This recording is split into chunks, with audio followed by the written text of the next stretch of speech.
damaa focus na leer suñu yoon it ci parti bu Diomaye Faye bi mu créé tuddee ko kiiraay waaye nag dañuy ay wolof di ay doomi wolof taxaw ci xam as lëfit buñ gisee maa ngi dégg am ñu naan daa juum ci ni mu tuddee parti am juumul de si ni mu ko war a tuddee ni parti bi war a tudd noonu la tudd waaye liñ bëgg gëmloo Sénégalais yi ba ay doomi wolof nar cee mën a juum loolu laay ñëw wax leen ne loolu du dëgg waaw parti bi ñoom ñu ngi ko tuddee kiiraay def mu leen publicité wala boog bu dee publicité c'est de la bad publicité la mauvaise publicité allah yajim parti bi ñoom ñu ngi ko tuddee kiiraay da vidéo bi sax tax ma koy gën a def nag parce que dafa am lu xew tey Ousmane Sonko dem xam nga def discours xalaat baykat yi wax ci taw wax ci lépp ñu gis de l'autre côté que la di créer am yu mu def moo tax ñu ne ñu sax war a def vidéo bi daal waaye suñu yoon wur ci woon ne dañoo focus waaye fii ñii ñu xaw leen a ñàkkal fayda tuuti xam laa kiiraay lan tuddee seen parti bi juumuñu buñ ko tuddee woon kiir laay ci la ñuy juum ndax boobu day baax kiiraay booy xool mooy maanaam li ñëpp bëgg mu jóge fi te wax dëgg fa yàlla ñoom ak lii ñu yor lépp boo xoolee Sénégal ak ni muy doxee xam ne ñëpp dañoo bëgg mu jóge fi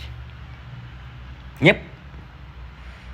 mag ñeeg ndaw ñi góor ñeeg jigéen ñi buñ sañoon suba jumaay jeexal Jomaay ak ñi mu àndal ñëpp ñu jóge fi ñu dégagé tànn naa toon Macky Sall sax day gënal Sénégalais yi kon xam ngeen ne ñoom juumuñu ci liñ tudd kiiraay comme ni ngeen ko xamee li tax ñuy leeral baatu kiiraay du lu baax bokkut ak kiir laay kiiraay ak lëndëm la rek maanaam ak matadi gi suñu borom def ci doomu aadama yi wala ak manquement daal mooy manquement dëgg booy xool manquement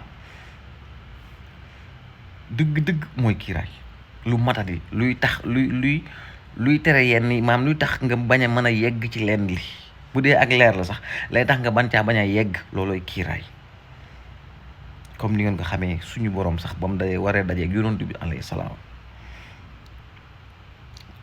maam pour suñu borom mën a wax ak yonent bii bu sell bii bi mu gën a bëgg sax dañoo génnee ay junni ci ay kiiraay pour mu doo ko xam ne dafa duggoon ci néeg war a gis dara lëndëm googu moo représenté kiiraay noonu maanaam sax ba ci da ngay gis ne boroom xam-xam yeeg yooyu buñ la bëggee wax sax ay dañ lay yóbbu ci yàlla ak dañ lay jegale yàlla ak yooyu dañ lay fexe ba wan la ne la am na ci yow ak lëndëm wala ak matadi gu nekk ci yow goo xam faaw ñu dindi ko te loolu baat boobu kiiraay lañ ko tuddi kon daanaka maanaam mooy lu ñëpp bëgg mu jóge fi bu dee lu nekk ci nit la lu ñëpp luñ war a dindi la luñ fu war a jëlal doo ko mën a jëflante moom kon ça veut dire que ñii tudd gi ñu tudd kiiraay juumuñu ndax ñëpp bëgg ñu jóge fi loolu moom na clair rek maanaam baat bi nag moom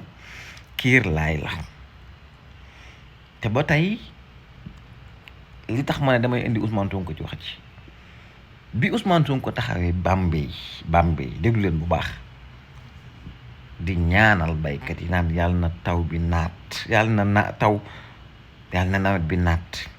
yàlla na ci baykat yi génn yàlla nañ am nawet bu nangu yeex naa taw ana sim dégg nga lim wax et cetera Ousmane Sonko indi ay explication xalaat baykat yi xelam dem ci ñoom ba ab discours am mu jël ci wàll gu am solo di leen ñaanal heure bi Ousmane Sonko taxaw di leen ñaanal ñoom waa kiiraay moo tax ñu war fee jóg de baaxul ñoom waa kiiraay ñoom jël nañ ab parapluie ñoom wekk ko Sénégal moom fii nii ba bu tawoon fii nii maanaam ñoom liñ def ci genre nii symboliquement nii liñ def maanaam dañoo jël ab parapluie wekk ko biir Sénégal pour lan pourquoi faire ba pare ba gëmloo nit ñi ne dañoo teg parapluie bi pour protéger Sénégal parapluie ci lan lay protéger ah jëloon bouclier sax moo tamit bouclier jëloon bouclier moo tax mais nga jël parapluie jamono diñ soxlaa taw Ousmane Sonko taxaw xelam nekk ci baykat yi yow nga ne doomu baykat nga waaye da ngaa jël parapluie yow maanaam parasol yéen Sénégal parasol lan xam parasol wékk ko Sénégal fii nii maanaam ba bu tawoon tax fii de Sénégal toog ndox du ko laal ñii est-ce que wér nañ donc arrêté leen bëgg gëmloo Sénégal yi ne li ngeen yor lu baax la lu baax ba ñi juumu leen suñ borom xam na ne juumu leen ni ngeen tuddee seen parti bi noonu la war a tudd bu leen ci yokk r naan kiiraay gi mu tudd noonu la parti bi mel ci Sénégalais yi ñëpp ay xeex pour ngeen jóge fi lu fi war a jóg la ci démocratie lañ nekk nag àpp bi yàlla na gaaw jot waaye nit ñi buñ sañoon suba mu jóge fi moo ngi noonu li lañ bëggoon a wax ci waxu kiiraay geeg yu xeebu yi ngeen def daal